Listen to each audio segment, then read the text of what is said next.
Hi everyone, it's Ainslie. This is a video for those of you who are really struggling to just find time for your own healing. Feel like it's really hard to pace yourself. You've probably heard this phrase in the sort of CFS recovery and management circles. So resting and pacing. We can talk more about that later, but this particular video is just a really short one. It's just about carving out time for your recovery.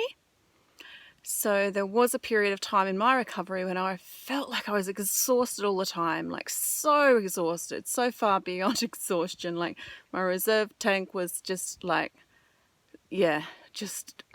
scratching empty.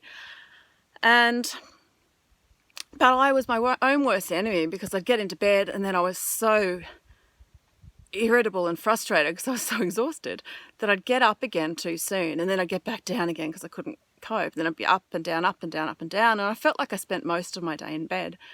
But the truth was I wasn't resting effectively, and one of those reasons was I felt a few things. One of them was I sort of felt obliged to kind of talk to other people or be engaged in the world the way that I thought.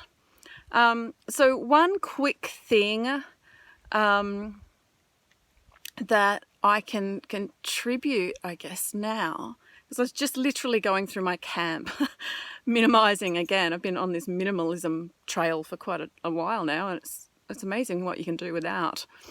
So I'll just turn this around and show you 3 signs that I ended up making for my house. The first one was a do not disturb sign for my bedroom door. And it turned out this wasn't really for other people. It was more for myself to sort of say, like, right, I am taking this time to rest. And, that's important. But by making the sign, so on that side can you see that? That side it's do not disturb, and then it folds over.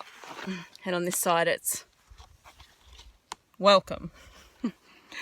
So I started to learn to kind of create boundaries where it was like, okay, I'm resting, now I'm engaging. I'm resting, now I'm engaging. And that helped me sort of start to really build up those reserves and made my engagement times much more fulfilling, much more enjoyable, because I was able to do it without sort of feeling like I was just on the edge of collapse, basically. And I know a lot of people out there really truly understand where I'm coming from. And then there's others of you that just feel really stressed. You might still be in a situation, you have CFS or MCS or any of these other conditions, but you're still just like scraping to get by. So in the workforce, for instance, or parenting and whatnot, so you're kind of going through all emotions, really super stressed. You're not at the point of being bedridden, but life isn't a lot of joy because you feel exhausted a lot of the time.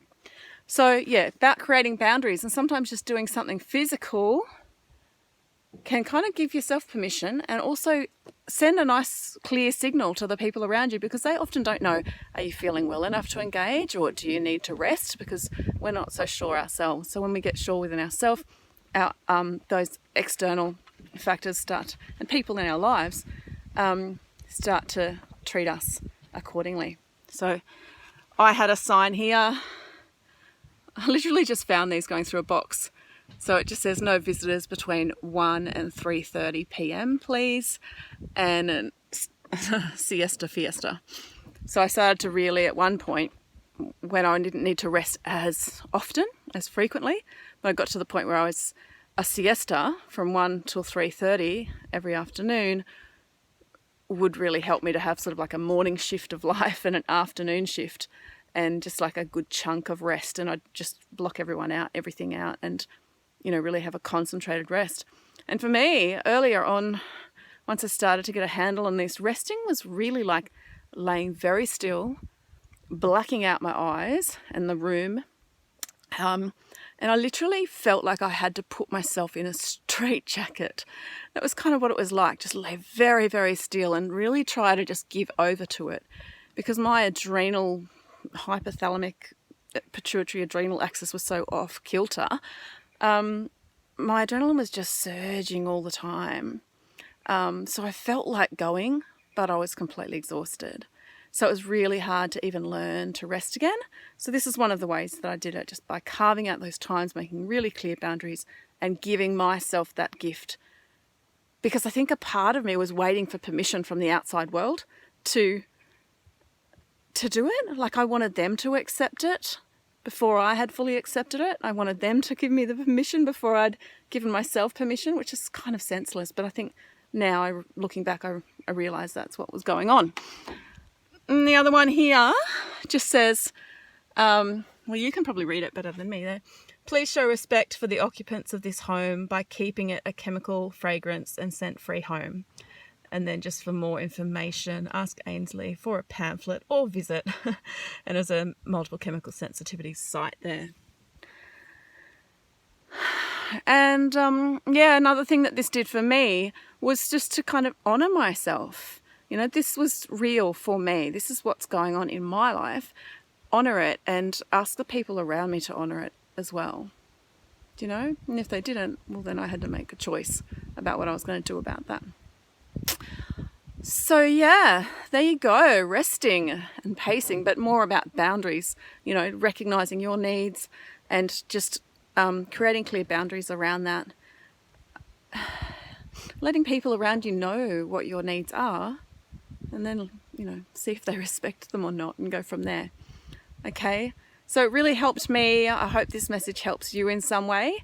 Not suggesting you need to do this specifically, but just honour yourself and find something, you know, just make decisions that serve you and your recovery, because you really do need to be able to put yourself first and your recovery first if you're going to, you know, feel better and just like live the life that you want to live.